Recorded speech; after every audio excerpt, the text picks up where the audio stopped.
इहाँ राज हमार चलल बाया हमारे ही चली।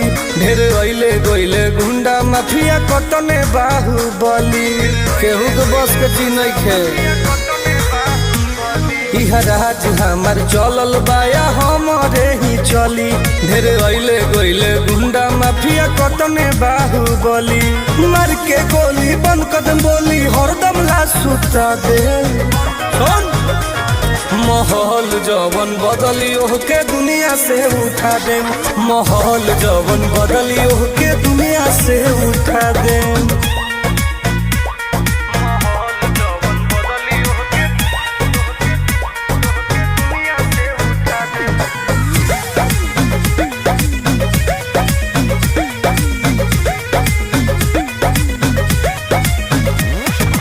पुलिस प्रशासन सरकार बा